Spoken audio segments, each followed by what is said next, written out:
Okay, welcome to American Micro. It's January 26th. It's like, 11 a.m. Oklahoma City time. I'm Anthony Pago. This is Rodney. Rodney, tell me where you are and what's happening. Yeah, I'm in Mexico. I'm sitting here, hasta luego. I'm sitting here with a cup of coffee. And yeah, so I'm here in Mexico, man. Still getting used to being in California. Tijuana is like a suburb of California, so, of San Diego. So, um, but yeah, it's different, man. It's everyone's brown down here, you know, and you're suddenly aware of how uninterested Latinos, Mexicans are in gringos, because you know I get it. You know, a lot of people are saying things like, well, a certain group of people are saying things like they're coming across the border. And they probably are, and they maybe they should do things legally. And I get it. But at the same time, these people get up and go to work just like everybody else in Mexico. They have jobs. They're not trying to come across the border and take your job, because I know for a fact that if every Latino in this country stopped working, this country would just fall apart. Period. If they stopped picking the veggies and the fruit in the San Joaquin Valley, if they stopped working the meat processing plants, if they stopped doing ask Florida how that feels, dude. When they were like, oh, we're going to enact this law that says, we can stop you. No, dude, we're out. Bye. See ya. And now, strawberries, all the fruits and vegetables, all the construction just stops, and that's what life is without crucial, a crucial part of our society, which are immigrants, you know, and these people are proud. They're not asking us for anything, you know. Again, end of the day, we took their shit, like we took all of their. It's from here all the way to the tip of Argentina. We've that's what we've done. But I mean, if we're just talking about Mexico and really Tijuana, and I'll tell you something else, man. This is what I've noticed. When I moved down here in 2020, excuse me, it used to take me at about 7, 8 o'clock. It used to take me like, I don't know, 15, 20 minutes to get over the border into Mexico, right? Now it takes like 45 minutes, dude. An Wow. hour. There are more people living in Mexico. Like, and they get up at 3 o'clock in the morning. They cross the border at 3 in the morning. Get up, gotta be at work at 8. Gotta get up at 3, leave at 4. Cross the border every single day and come back every single day. I mean, that's the deal. I can't afford. Look, I have friends, dude. I have friends that I stayed with the first week I was here that pay $3,500 a month for a home, bro. Renting a house for it's either 34 or $3,500. Either way, their rent just went up $400 this year. Ah, Jesus. 400 from $3,000 to $3,400. So now they're just like, what are we going to do? Like, how's this going to work? You know, are we going to get priced out of this place? And I'm like, well, I'm like, if you leave, you can't come back. Because it took me getting here, gas, hotels, all that stuff.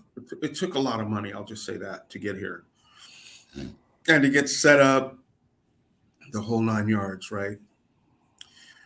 So, you know, I get it. I get it. It's expensive. So, what do you do? Do you move to Arizona? Do you move to New Mexico? You definitely, if you're from, if, I was talking to a friend. I met up with a friend yesterday, and we were hanging out.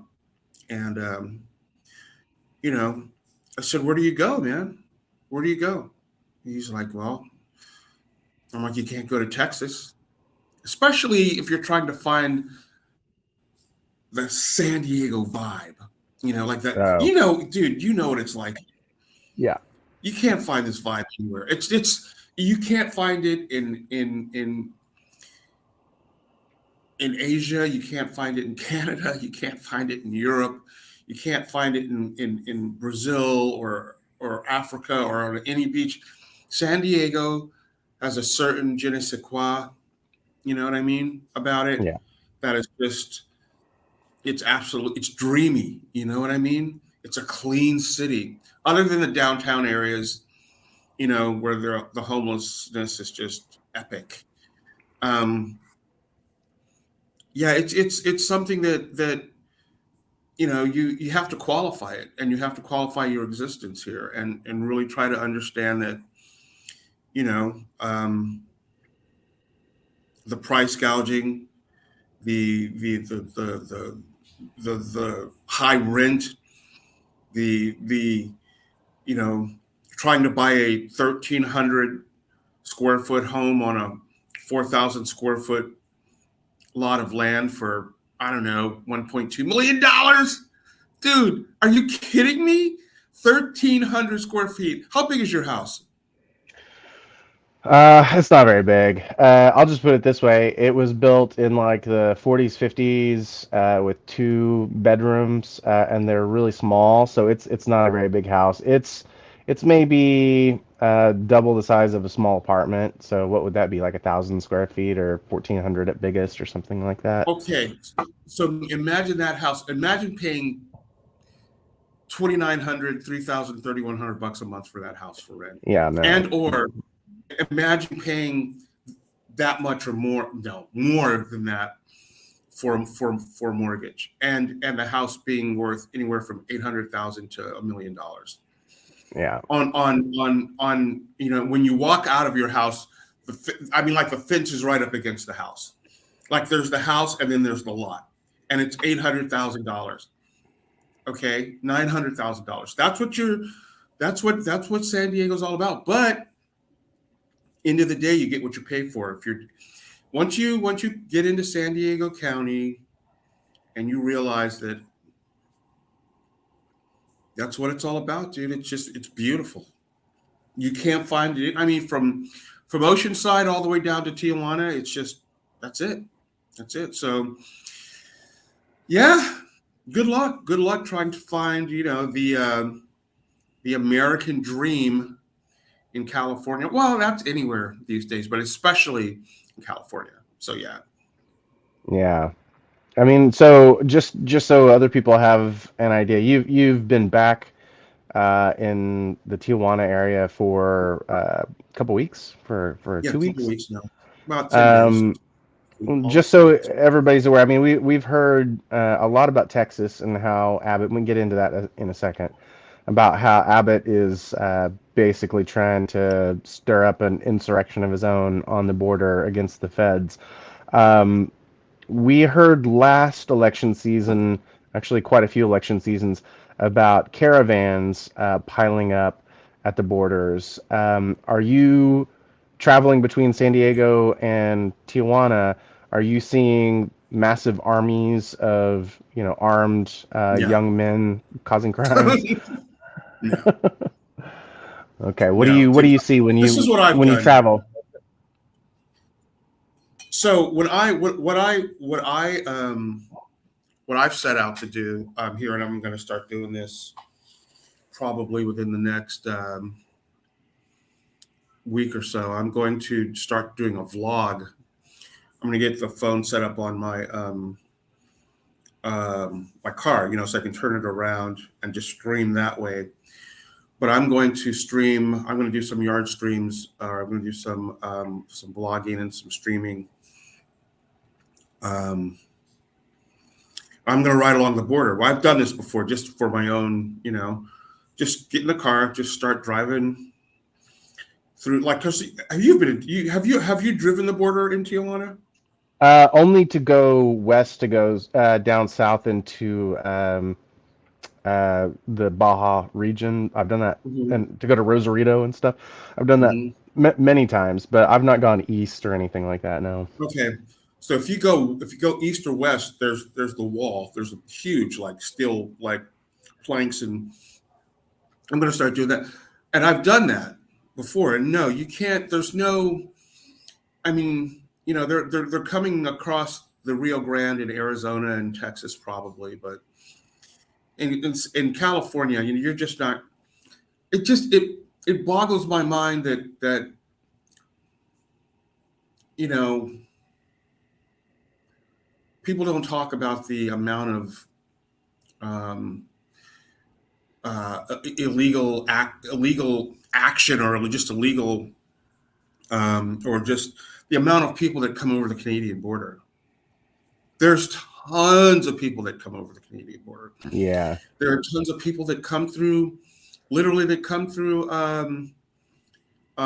ports of entry on from the ocean. Tons of people, you know. Um, I wish I had receipts on that, but I don't. But Now, yeah, don't forget. when you drive down the I was just gonna mention. Don't forget. People overstaying their visas is like the biggest contributor to it's the illegal same immigrants. thing. Yeah. I mean, I'll give you an example. When I first moved to San Diego, I met a guy from Denmark. He'd been here like 2 years on just he got in the country, never left. I don't know if he's probably still here, but yeah, there are so many people that can assimilate because they're European and they're white. You know, they don't have to roll down at least when I first got here. Now I'm pretty, and I'll give you a great example. When I drove through the checkpoint coming back to California this last time, there were no guards, bro. There was nothing. There was no one there. Like, no one. I just straight through Yeah. the Arizona checkpoint, and you're just like, okay, all right, like, so I don't want to hear it. You know what I mean? Like, you guys, you're pissed off about illegals and illegal immigration, but there's nobody here. You know what I mean? Right. So, I mean, is it a thing? Yeah, it's a thing. Is it something that we need to shore up? Historically, yeah, okay, yeah, we need to do that. But I mean, the history behind all this is just it's fucked up. I mean, Yeah, I think it's important to keep in mind that this kind of fever dream about there being like hordes of armed young men, though, is a fictional story. We big have time. traditionally always had people pouring in to the nation from other places, and somewhat assimilating and somewhat bringing in their own cultures. That's what gives us our flavor, our character. A lot of people don't like that, but that's where we get really good, interesting food. That's where we get brand new types of food, where we have fusions. But America's history is just littered with people coming in, and it's definitely an election time story that's ramped up the year before election, and then ramped up even further during the actual election season.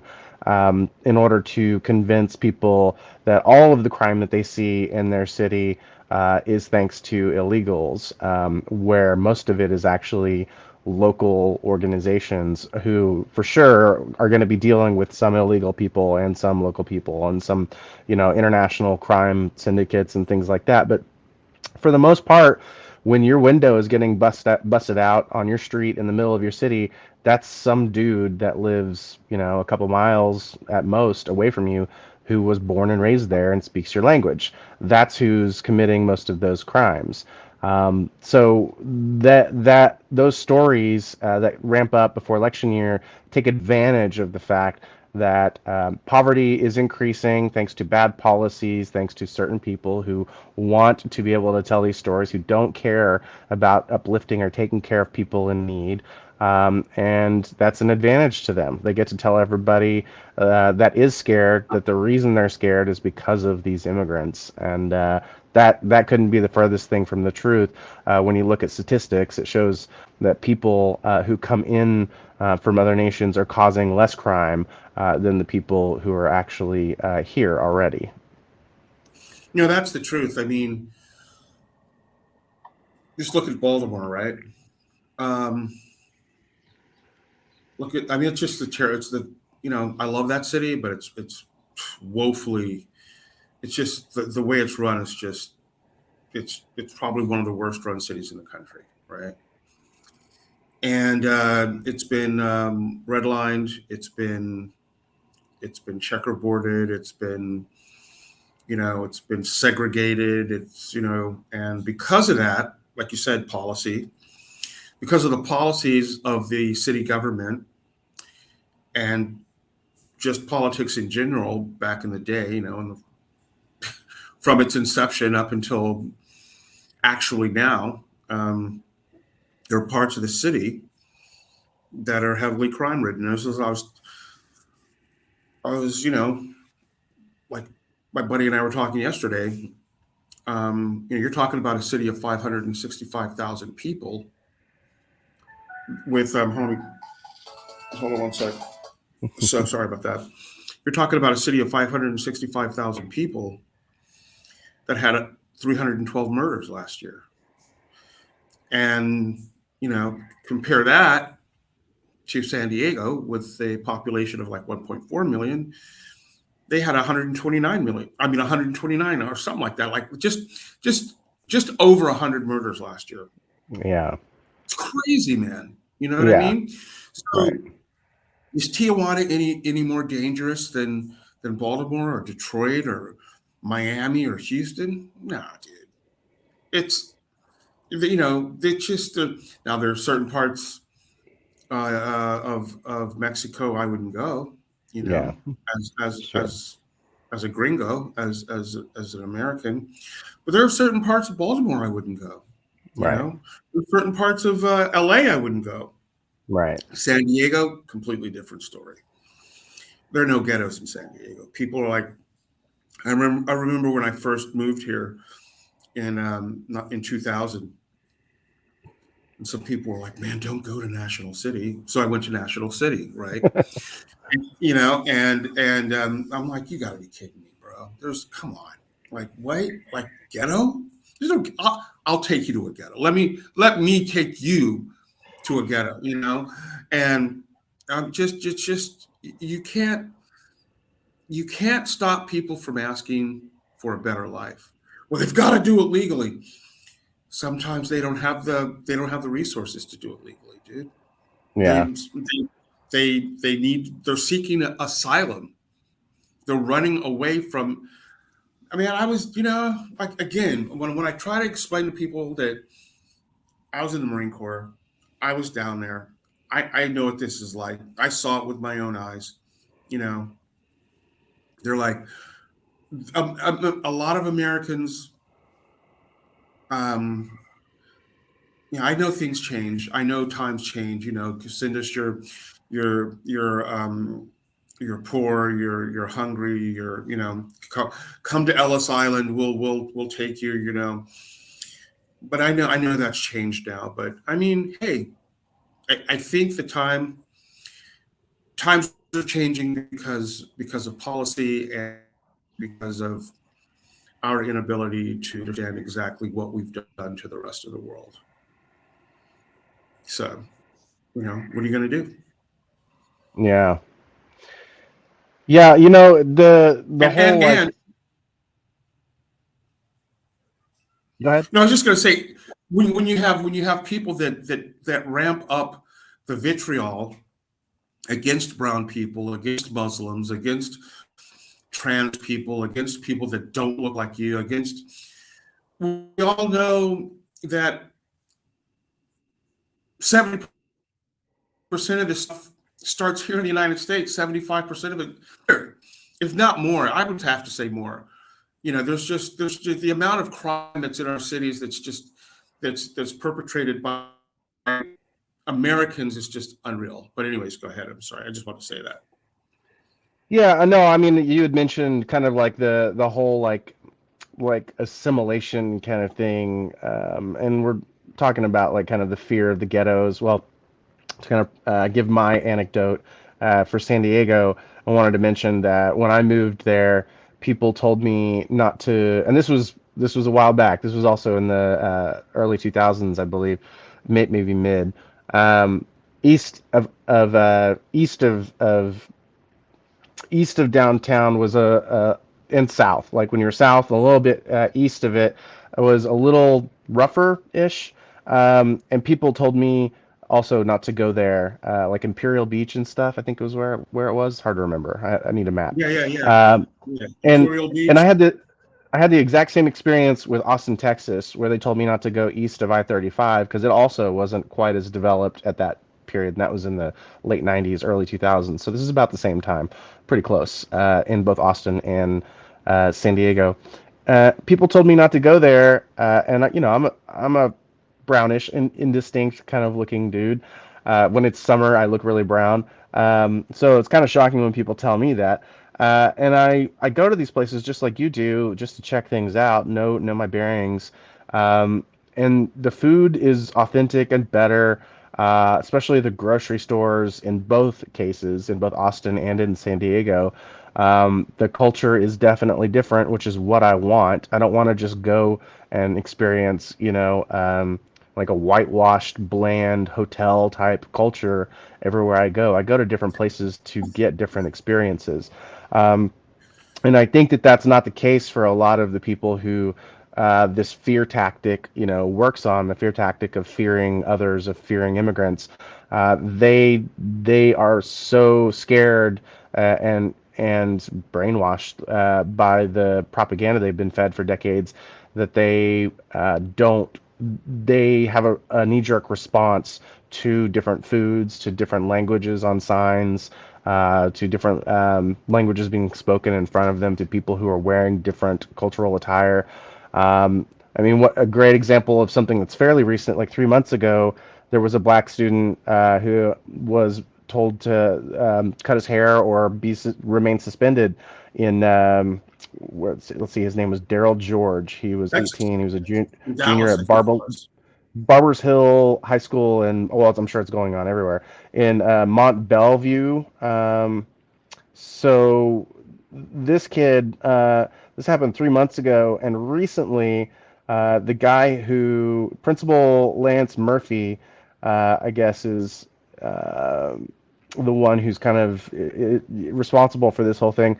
There was a statement, and I believe it was by Principal Murphy, um, just a few days ago, where he said that he basically boiled it down to people need to assimilate in America and have a homogenous culture, that's how we do it here. And things couldn't be further from the truth. That's not how we do it here. That's not why we have built up all of these great kind of empire-like industries so quickly compared to places like Europe or countries in Europe. We have had a great number of cultures come here, sustain themselves, work with others, and make this place great. I mean, everything down from the food and the entertainment to winning wars where we had Native Americans do the code talking to help us defeat some great armies. So Um, we need the diversity in order to propel ourselves further and faster, just like we have in the past. And so it's critical that we point out whenever people have these knee-jerk reactions, and that's gonna be more important the closer we come to November. These knee-jerk reactions and these claims of danger, stranger danger, are only going to get louder the closer we get to an effort to reelect Trump. Which brings me to my question to you. I think the most important question I have for you right now, and I guess we get to revisit this constantly over the next year, is do you think honestly that Trump is going to make it all the way to November? I don't know if you believe he's going to get elected. I want to know if you think he's going to make it all the way to November. Well, I mean, if the trials go through, then I don't think he will. You know, if they can push these trials through, I don't think he will. And not only that, dude, his oh God, his faculties are just being they're just he's I mean, dude, how old is he? 78, That was 77. 79, 77, 70. Look, he's 13 years older than I am, and I can tell you right now that I don't remember things the way I used to. You know, the guy's overweight. He probably has one of the worst freaking diets on the planet. I'm sure. Um, he's a narcissist, and that's baked to his. That's just who he is. That's his DNA. You know, and you know, as far as psychologically, emotionally, physically, mentally, um, he's losing it, and he, when he made that speech about George Washington crossing the Delaware and taking the airports, and I mean, you know what I mean? Like, dude, what? There were no airports. I mean, what are you talking about? So, do I hope he makes it all the way? No, no. I do. I hope that they put an ankle bracelet on him and keep him at his house and go. Yes, or just throw him in jail. Yes. Look, this guy becomes president, it's over, dude. I mean, it's just the 2025 project. Going after all his said enemies, being able to have total immunity to kill whomever he wants to. That's what his lawyers are preaching. That's what his lawyers want. Unless he's Right. impeached, that's the only way he can be, prosecuted or brought to trial. What are you kidding me? I mean, Right. no. It's. I think it's a situation where um, there's a group of Americans a large number of Americans who just didn't receive the American dream. They're. I'm just going to say they're white, middle class, or poor people in this country who opted to become white and to live the white man's dream, so to speak, and in America, and it just never happened. It just never happened. And the part about it's everybody else's fault and that Trump is going to save you. Trump doesn't care about you. He's never cared about you. He'll never care about you. Trump cares about Trump. That's how it's always been. Oh, he helped Jesse Jackson. He's helped black people. Dude, that guy, Trump he's a narcissist. He's a racist, and he'll play you, dude. When someone gives you, I think it was $400 million that his father gave him that he inherited, and you've gone bankrupt like what 6 times or something like that. You've botched every freaking business you've ever freaking owned. Everything that you've done from your steaks to your school was a scam. You made money you were making millions of dollars as the president of the United States. You know, I mean, yeah, the dude. If that's what you want, well, he's a businessman. Shut the fuck up, dude. Shut up. Yeah. I mean, it gets I mean, old for a while.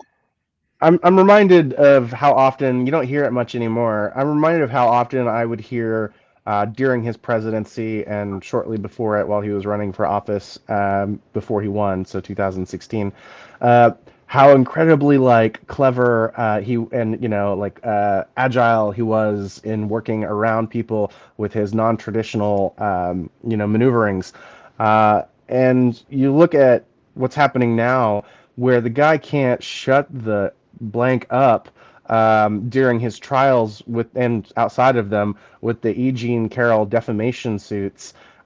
He keeps rebooting them so that she can pull more and more. I think $10 million is the current suit that's wrapping up.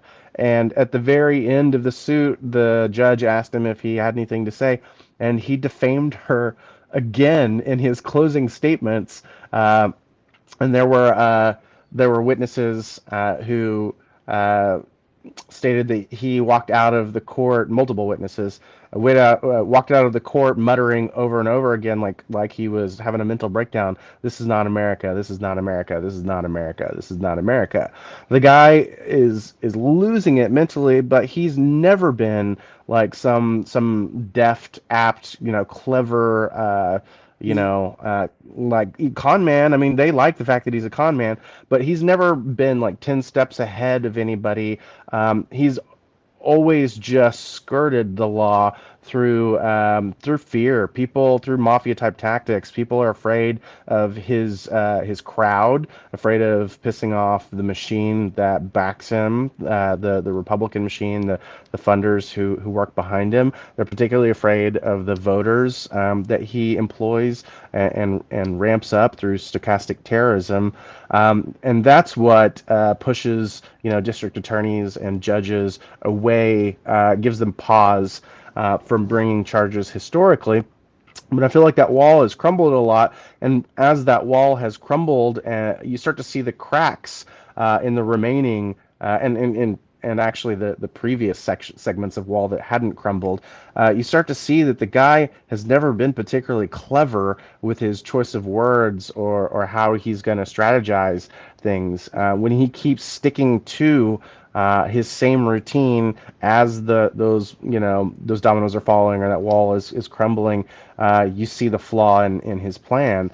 He keeps rebooting these defamation lawsuits and losing more and more money. She's going to own his properties if he keeps this up. That is not a man who deserves to be in charge of foreign policy, let alone domestic negotiations between parties or executive powers. He's a buffoon. He really is. Yeah, I agree with you.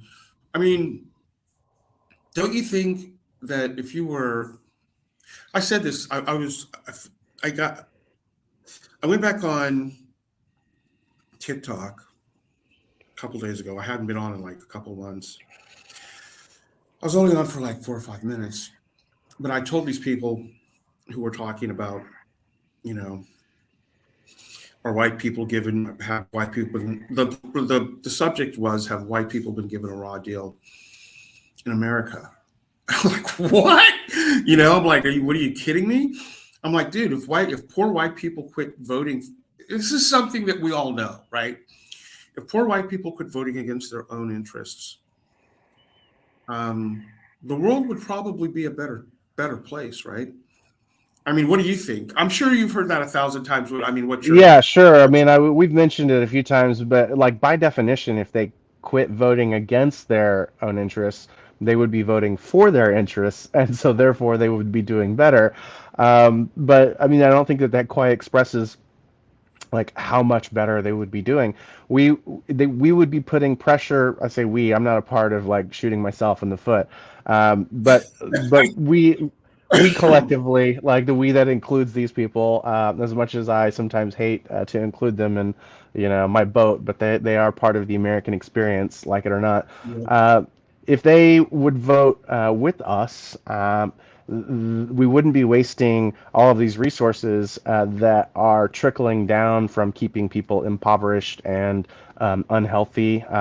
You need to get people, like their health care ahead of time before they get sick so that they can become, good, strong workers that are productive and increase the GDP. Look, we just had like a 3.2% improvement in our economy and the GDP, which is like I think double that of what was expected for Biden for this year because of the brakes that were put on the economy that were possibly putting us into a recession. We're actually starting to steadily see growth again in the economy and a halting, a slight reversal in some areas in inflation. Um, and those things are despite those positive things are despite the best efforts of these people who are voting against everybody's interests just to make the people they dislike suffer. So it's confounding to me. Like everybody's confounded. That's what the phrase that you were just responding or just mentioned is kind of referencing. Is confounding how these people aren't able to see that if they would just vote in their own interests, and yeah, a byproduct would be helping those people that they don't like, they would still be better off thanks to the head start that they had than the people they don't like, most of them anyway. So they're still gonna like win according to their philosophies, their voting block issues or whatever. But those people who are lesser than them in their minds, not in mine, are going to be lifted up slightly at the very least, and in some cases greatly.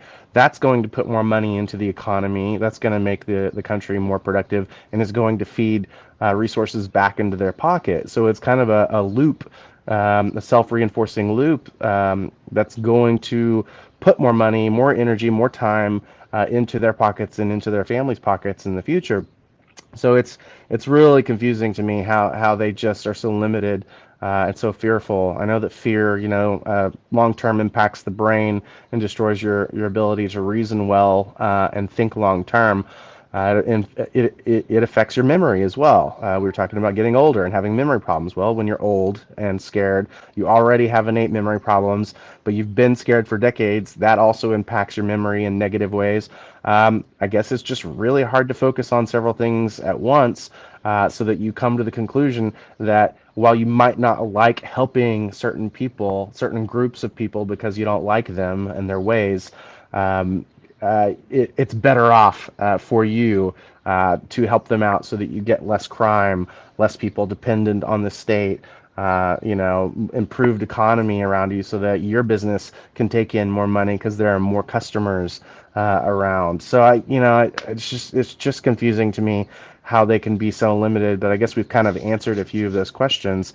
It's built into the dogma of their systems, and unfortunately, at least for now, humans do get older, our memories do get frail, we do get more scared because, let's be honest, getting old sucks. It is a little scary. It's a little terrifying that you are a little more at risk for things, not just like falls in the bathtub, but like when you go to scary parts of town or like stepping out of your car on ice, like anything can happen. That might be the end of your productive days at any moment. So you don't want to get jumped. You don't want to have crime. You have limited resources often Don't when want you to get break a older. hip. Yeah. So I get it. Look, I get it. But the fact of the matter is that if you help lift up all of these other people, there will be less crime. There will be better health. There will be more productivity. People will get better jobs. They will work more often if you give them a starting foot off towards that path. We've shown that through studies, both recently and in the past, both here in the United States and abroad. So yeah, I just wish it wasn't so easy to push these people into that place where they were so fearful that they shoot themselves in the foot. That's all I can say about it. Well, I mean, it's a situation. Well, there's so many freaking rabbit holes. I've said, if you looked out into the field of rabbit holes that had U.S. like if there's let's say there's a sign that says rabbit holes in the USA, and then you look down into the field of rabbit holes, and there's like 2,000 rabbit holes, dude. The nuance, the nuance that is USA society. How nuanced is USA the society of the United States of America? How deep and dark and you know how deep and dark is it for the people who are underprivileged, who have been underprivileged from day one? Especially we understand, we all understand slavery. But if you were white and you were brought to this country, and you whether and I'll throw Australia in there as well, and you were brought to this country, or you came to this country under the auspices of starting a new life, or you know just working off debt that you'd built up in England, or you were a criminal, or so we're going to send you to a penal colony called Australia, whatever. And you get here and you just do the same thing. You just do the same thing you did there. You start committing crimes. You start undoing societies and cultures and people that don't look like you, animals that you've never seen. The fact that you know that you would have never even made it without the indigenous people. You'd have never made it through a winter without the indigenous people of this country. Okay. But then you just go on to break every treaty that you've ever signed with them, as a government, once that started rolling. And the further west you went, the more you took, the more you raped, pillaged, killed, and especially if it, I think it was $400 a scalp in Colorado at one point, for indigenous people. You know what I mean? Yeah. Yeah. Yeah. So, and $400 back in those days, I mean, people didn't make $100 a year back then. You know what I'm saying? So all of a sudden, you co-opted, whatever, if you came here and you were Polish, or you were German, or from some part of Europe, and you basically sold out. You sold out to become a quote unquote white person. The Italians did it. The Irish did it. They weren't white for a long time, but they became white, right? And now, you forget where you come. You forget how you even got here, right? You forget that once upon a time, you weren't liked very well at some point in your recent history. Okay, we're not talking 700-800 years ago. We're talking 75, 80, maybe 100 years. That's it ago. That's it. And all of a sudden you're white. Well, how's selling out going for you right now? Because right now, people, white men and women who kind of get the gist are like, you know what? We all need to come together, and we need to over. I'm like, dude, and most brown people are like, we're done, man. We're done. We don't. No. We're not going to kumbaya this thing. We're not gonna walk hand in hand into the sunset. That's just you guys have known this forever. You've known this for hundreds of years. You knew what these people were doing. You were doing it. Okay. Right? Those inwards aren't going to come in our neighborhoods. Oh my God, what if one of them tried to marry one of my daughters? I'm like, wow, dude. And I heard this when I was, he's one of the good ones. You know what I mean? Like, what? Dude, I had a friend of mine's father tell me that. Jeez. And yeah, dude, in my face, he said this to me, bro. Yeah. And we looked, and he used to, my buddy was like, "Bro, I'm sorry." I'm like, "Hey, dude, your dad's from North Carolina. How old is he?" He's like 75, and this was back in this was like 90, 91. Yeah, I just got down to the Marine Corps, and I was going back to school, and yeah, it's that, but that's what you're up against, man. We are up against, as I've said before, and this is what Trump, this is what, because he's a con man, he can't help himself too. He can't. He's like, God, man, if I did this, if I worked this way, I could get all these freaking idiots over here because they're in his eyes, they're idiots. In his eyes, they're uneducated. In his eyes, he can say anything to these people, whether they're black, white, Latino, it doesn't matter who they are, and they'll believe him. They will just believe him. And you're just like, at the end of the day, you're like, whether it's now or 50 years from now, the effect that MAGA, Make America, that movement has had on this country will be over 100 years, bro. It's not that feeling that the institution of MAGA is not going away anytime soon, even if he loses. Okay, you know that institution, that mindset is going to stick. I mean, what do you think? Yeah, I mean, I think that you're right that it's not going to go away, and I think one of the things that secured that is that Steve Bannon was utilized by the Trump administration, by Trump's, handlers or himself. He liked Bannon. He liked Bannon's, white supremacist background. Bannon was smart enough to bring the engagement and the recruiting of the MAGA community, the white nationalist, the racists, the bigots, um, online and give them places to create communities and start. That's the recruitment part of the whole thing. But those communities maintain constant lines and inroads and kind of documentation, or like, just places to communicate and keep the communication going constantly. It's kind of like, it reminds me of, there's like 4chan and 8chan and 9gag and all of these other online discussion forums that were very, let's just say, say it bluntly, very awful for humanity, for society. Lots of illegal content, like the worst of illegal content being hosted there, and it would be killed by local nations saying you can't have these servers of yours on our land within our legal boundaries, and in these communities would be shot offshore, and then they would still be utilized by people here within the nation.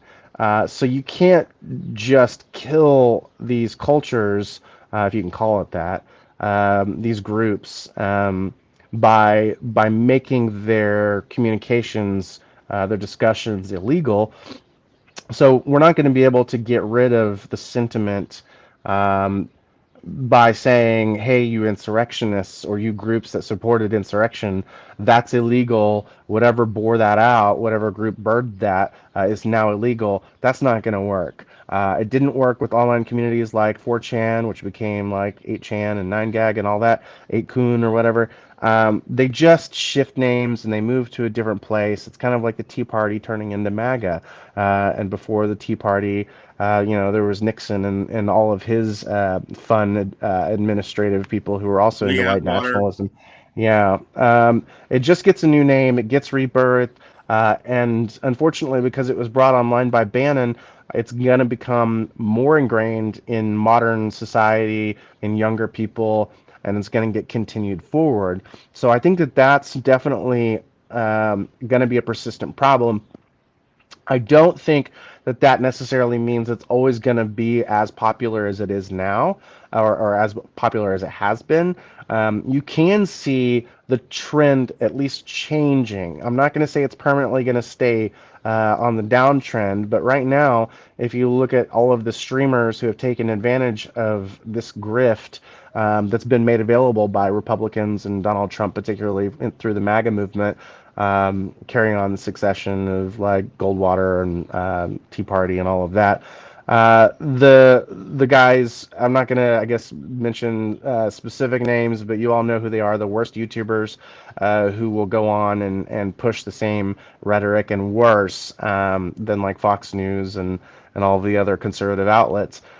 Their numbers, if you look at their view counts and therefore the money YouTube is like putting in their pockets, has started to stagnate, and some of theirs has actually started to drop, which to me indicates that there's less interest from the general populace to listen to their rhetoric. I think that people are kind of bored with the same shtick, especially during an election year.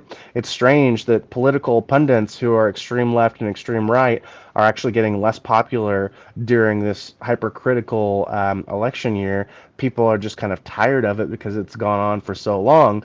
Um, so I think that those extremist groups are going to maintain themselves, but I think they're going to be limited to the actual extremists, whereas they've enjoyed the company of the general Yeah. populace for quite a while up until now.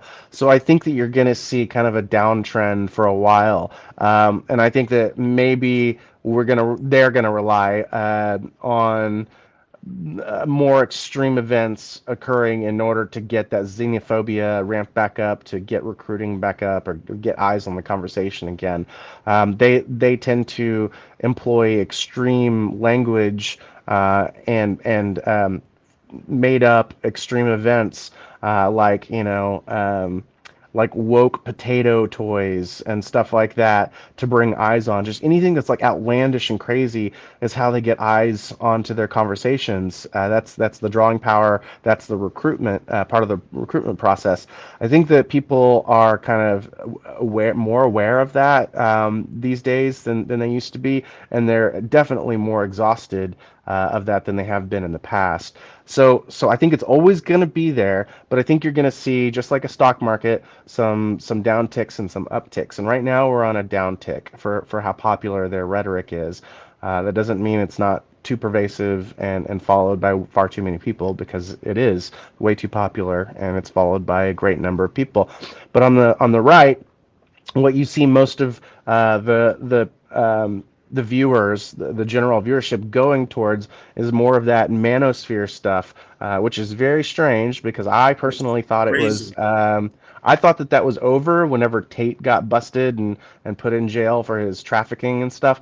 But Yeah. if you actually go in and look at the video counts on the far right stuff, the manosphere, like, man strong, take woman, women don't deserve the vote, and women getting rights, and LGBTQ is the reason for the downfall of a society, and we need to force marriage is something that what's his name, Abigail is his Tim Scott, sister. not Tim I can't. Scott. Who's the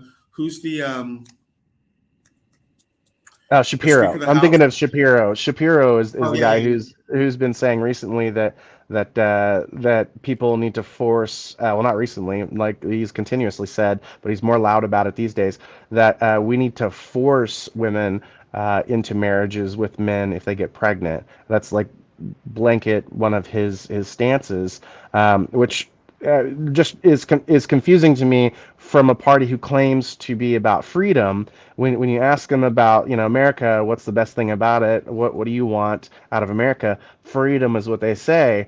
But does freedom include forcing people to get married? Well, they think that's what's going to make America great again, is by getting family units back together again. I mean, Shapiro will say he doesn't care if it's, like a man and a man, or a woman and a woman. If there's somebody that's pregnant, you force them to get married because the family unit is what matters. But let's be honest, what he's really talking about is building up far more of the traditional family units, and let's just like cut out all that nonsense and point out that he's expressing a desire to force people into marriage. That is insane to me. It is an extremist religious notion, typically through history.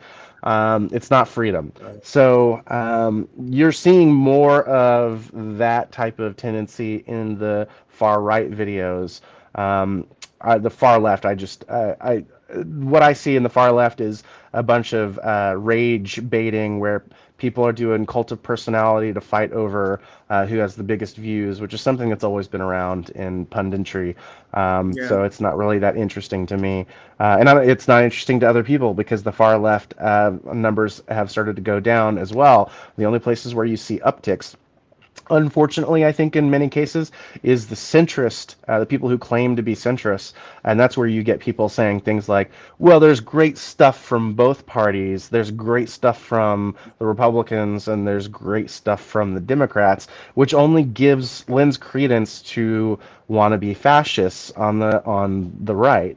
I don't like to give credence to people who want to subvert democracy entirely and force their religious ideals onto people, force people into marriage, force women to have, the babies of their rapists. Sorry, that word right there is probably going to get this video demonetized if we don't bleep that out. But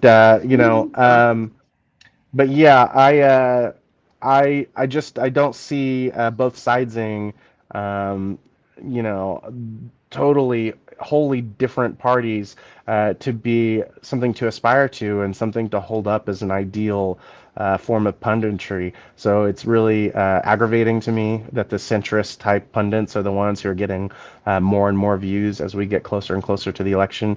But I understand it. People want to be able to hear what's on the minds of people in the Democrat side and on the Republican side before the election, so they can make their decisions. Because most people don't pay attention to politics constantly. So I get it, but it is frustrating. Well, it doesn't help that we have two of the oldest presidential. Our president, how old is Biden? 82, 83, something like that. Um, um, Trump is what, 78, 70, 78, something like that. I mean, these guys are old. I mean, they're too old. And, you know, if the word old white man infuriates you, then I don't know what else to tell you. That's how we got to this point. So We've been electing white men other than Tr- Trump is go 77 ahead. and Trump is 77 and Biden is 81. So not too far apart, 4 years apart. The same age, bro. They're the same Yeah. age. They're the same age. You're talking 4 years. I mean, it's like 12 years. If Trump was like 69, 70, or Biden was 69, 70, okay. But dude, I mean, I know how hard it is for my mom, and she's 85. Okay. I mean, these guys are making decisions that affect hundreds of millions of people, right? You know, that affect the entire planet. We're supposedly the greatest country on the planet. We're the militarily we are this. We're the bear. We're the bear that you don't want to poke, right? But socially and culturally, we're a hot mess. Yeah. We Yeah, we are a certainly are. hot mess. I haven't even gone downtown yet. I haven't even gone downtown yet in San Diego. I refuse to go down there. I'm just like, I don't even want to see it. It's just like if, if you go down in down by the bay, I was just like, dude, I want to, because my buddy Kenton and I were talking yesterday. He's like, dude, and it's everywhere, man. It's everywhere. It's been here. Here's the thing about being the homeless. When I moved to L92, there were there was so much homelessness in '92 in LA. It was just unreal. This is 1992. This is 40 years ago. It was 40 years ago, 30 years ago. No, 40 years ago. 20, yeah, 40 years ago. And you could see it then. I would just, go for walks or go for runs, and you could just see they were everywhere. It was everywhere. Homelessness was just all around you. So it's always been a thing, dude. It's just now that we've created our own AI, from the peripherals that we sell, that we started, when we started the .com era, and that .com turned into DSL, and that DSL turned into cloud, and that cloud turned into, all kinds of peripherals that we can use. Like right now, we Hmm. couldn't have these conversations 20 years ago. Right. Just 20 years ago, we could have these conversations. Yeah. You know what I mean? And now it's a situation where you and I, because we've put ourselves in good situations economically, socially, and so on, we can sit down and talk about the world or America at large. And America at large can it can still be viable for everyone. But again, there are people like Trump who take advantage of those weak-minded. I don't know, you're gonna get pissed. Don't get mad at me, but I'm just gonna say, dude, if you're trusting this guy, you got to think about it, bro. It's a weak-minded perspective that you have.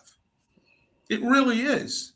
I mean, I'm not trying to say that I'm smarter or better. Just that's not what I'm saying. I'm like, dude, I'm not even a Biden guy. I'm not even a Democrat anymore. I was at one point, but I'm Yeah. done with I'm like and there are not good people. I mean, the whole good people on both sides, dude, and the both parties suck. No, dude, look, this country's run by people who don't care about you. Okay, they care about the bottom line. They care about They care about dollar signs. They've price gouged their way into some of them. The richest. Um, the rich are richer than they've ever been. I'll put it like that. You know what I mean? Yeah. And people are pissed. Like, and I get it. Yeah, you're a white guy. You were promised this. You were promised. Well, hey, there was that point between 1947 and like 1972, 73, where after the war, a lot of white men and women got the GI Bill. Black people, black men and women didn't. So you had all that growth, all of that. What's the word I'm looking for? Wealth building, um, generational wealth building at that for white families who because how many of those men came back from the war and got the GI Bill, right? How many white men did that? Right. Tons. So all of that privilege moved into the 50s, the 60s, into the 70s, to the 80s, and by the mid 90s, it stopped. Okay, millennial Gen X stopped. And now here we are. And now these people are like, what about us? And we're like, hey, we didn't do this to you. Yeah. Latinos didn't do this. People coming across the border didn't do this to you. We weren't in power. How can you blame us? How can you blame us for anything? And that's what Trump is that's what his claws are into right now. His proverbial con man claws on he's preying on these people. Well, he's already preyed on them, and they believe him. They believe Yeah. every word he said. Go ahead. There's like a recent event on Tuesday. It's kind of a microcosm for exactly what you're talking about, where I mean you kind of like you asked people watching this don't who do support Trump, who you don't want to kind of come at you for expressing to them the sentiment that, hey, you need to wake up, you need to get out of this, because they're not there to help you, they're not there to protect you. You're the mark, you're the one that they're going to destroy the second that you're doing that is an advantage for them. There was a little microcosm of that on Tuesday in New Hampshire at the Trump victory party. For there's like the preliminaries, or not the preliminaries, the election stuff that's going on where they're the primaries, and there was this deputy election manager guy for that region, Dylan Quattrucci. I think that's how you say his name, Quattrucci. How you say his name? He posted on X a video about him getting kicked out of the event, and he's wearing a MAGA hat. This is a guy who knocked on doors, like thousands and thousands and thousands of people getting their doors knocked on, happened because of him and his efforts in that region. This is a guy who loves Trump. I mean, like he's addicted to him. This is his life. This is his identity. Trump has helped him for, for all of these years. He was the best president ever. And by the end of this video, he's expressing to people live in a feed as he's getting kicked out by Trump's people. Um, he's saying this is how you treat people who have been loyal to Trump. He used the word loyal. Like he's had so much loyalty to Trump. This is how you treat people with a loyalty to Trump. Yes, yes is the answer. This is exactly how Trump treats people who have been loyal to him. Look at his lawyers. The reason this kid got kicked out, if anybody's curious, is because he took a photo that had his current lawyer. I can't remember her name. I've got it somewhere. I don't know. Anyway, Alina Habba, and Yes, she's she's the she's an worst. awful lawyer. But she had told a judge that she I don't know couldn't. how to try this case. Well, she told a judge that she couldn't come in that day because she had been exposed to COVID. And then this kid took a photo and a video of her at this celebration, at this we won event, celebratory event for the election that same day, that same evening. And it dawned on them that this was going to be bad because Twitter blew up all of a sudden, pointing out that she had lied to the judge. Many outlets did as well outside of Twitter. So this kid was kind of responsible for causing this uproar. So at the event, that's like kind of the downfall of these devices, like you were mentioning, these devices like allow us to have these conversations, but they also allow these people to find out the reality of this situation that they're in, where he just posted a picture of her saying like, hey, I'm with this really important person who I support very well. This is Trump's lawyer who's going to save his butt. And what happens? He gets her in trouble because she lied to a judge, because they are grifters, because they are liars. And then they turn their back on him, a guy who has helped them. He literally helped them win that New Hampshire primary that night, was in large part thanks to this kid, and they kick him out.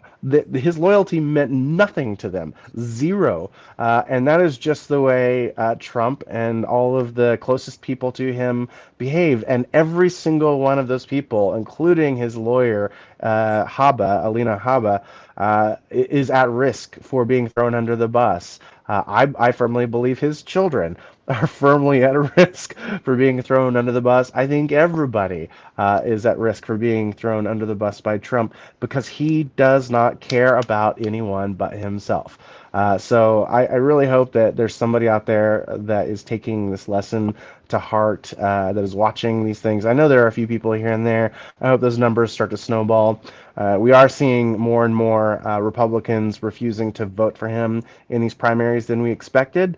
So that Yes. gives some reason for hope in the general election, in the final election. So let's hope that this continues to happen, that people continue to wake up and pay attention to the lack of loyalty from Trump. Yeah, and with that, I mean, you're spot on. I mean, here's the thing about I guess talking about politics is that you could talk about it for 4 days in a row. Like there's just from how we were raised as a country, so to speak, and what's baked into the social soil and the cultural soil and the political soil of this country, you know, and that's why we are where we are now. You know, people want to talk about building community. They want to, Black people want to talk about building community where they walk out the door and they see people that look like them, or they want to go back to Africa. I'm like, dude, look, I mean, I get it. You can go back to Africa, you know, believe me, I understand where you're coming from because a lot of Black people will say that, hey, we live in the land of our captors. We live with our captors. We live amongst the people who brought us here. And that's true. You know, it's the lessons of the United States of America have been broadcasted throughout other parts of the world for hundreds of years. Well, let's just say for the last 100 years, through what the Germans did, what the South Africans did. You know, we know what the Germans did to the Jews. We know what the South Africans did to, you know, Africans, especially the Boers and the Dutch. So, I mean, you got to make somehow there's got to be a clean break from this. I don't know. It's not going to happen in the next 5, 10, 15 years. But I know the next 5, 10, 15 years are going to be they're going to be critical. You know, um, people are like, why'd you move to Mexico? And honestly, dude, I don't have any problems with Mexico. You know, there aren't any. Although I'll tell you this, man, this is crazy, right? So when you're going to over the border, the amount of this is crazy, dude. The amount of black people, or Haitians, or people from other countries that are black, you don't see them anymore. They're gone. They're all gone. So I wonder what that's about. Hmm. But it's yeah. This is 3 years ago. They've all there's I don't see any black people working on vending areas anymore, or selling their wares. They're all gone. So I mean, it's who knows, man. It's just we are in not just a climate in the United States, like this fascist type of, you know, you versus us type of situation when it comes to colorism and uh, black versus white, or brown versus black, or Asian versus brown, Asian versus. I mean, we're in a really, I don't know if you want to call it a sinking ship, but these are some really, how could I say, these are some really hectic times, man, where people really have to understand that there's still a colonial mindset globally that we're dealing with, whether it's in Africa, in Central America, in the Far East. There's still an extremely hardcore, as we see in Israel and Palestine. There's still a hardcore colonialist, manifest destiny, imperialist type of attitude that we are dealing with, and we will probably have to deal with for the foreseeable future. It's not something that it's just we're not. It's just, you don't stitch something together like this.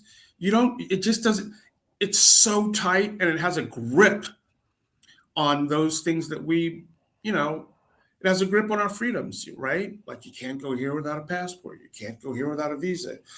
You can't, certain things you can't do without certain documentation, right? There we are. And until somehow we make it appropriate, or just there's some type of appropriation for people who, who really, really need they need asylum, they need help, they need water, they need food, they need shelter, they're hungry, they're poor. Until we can help those people, none of that matters. And until people understand that it doesn't matter, until we can do that, and that none of this, all the things that you hold dear, your family, your money, your legacy, at some point, everyone on this planet is going to feel what everyone else is going through. That's the way I see it. Yeah. Yeah. Yeah. So, I agree with you. I think that a lot of people our age remember the 90s and how good it felt, and see this as kind of a very different time, something more akin to, a mixture of the worst parts of the 50s, 60s, and 70s, maybe the early 80s. Um, just take the worst parts of each of those decades and mash them up, and you've got what we're in for now. And I agree with you that the borders certainly don't look to be settled by the people who have aspirations to make names for themselves in whatever groups they believe deserve the resources uh, in other lands and their own. So I'm not terribly excited about having to not renegotiate, fight over these issues, but I'm certainly willing to invest my time to make known my beliefs and the historical data in the previous fights, and how and express to people how these are settled borders, and what a bad idea calling those things into question will be, and what the likely outcomes of those will be. And I'm glad that you're here to do that with me. That's what's up. So I guess with that, we're moving onward and upward. Yep. For anybody who's interested, subscribe, like our videos. I'm going to be looking into using some other software to maybe add like titles and maybe include some videos that we can discuss from the internets and stuff too. So don't be surprised if you see some changes in that way, but we're going to take it slowly. So it's not going to be an overnight thing. In fact, me and We're not Rodney are going going to anywhere. go We're play going to with be that. here 2, 3 years from now. We're going to be here 2, 3 years from now doing the same thing. We're going to be talking about this shit for freaking the next 10 years because You know, you got to talk about it, dude. You got you to talk gotta. about it. You can't sit here and not talk. You got to make sure that, people are aware. So next Hmm. Friday, Yep. I will see you. All right. Thanks, everybody. This is American Micro Podcast. We will see you in the next one. Peace.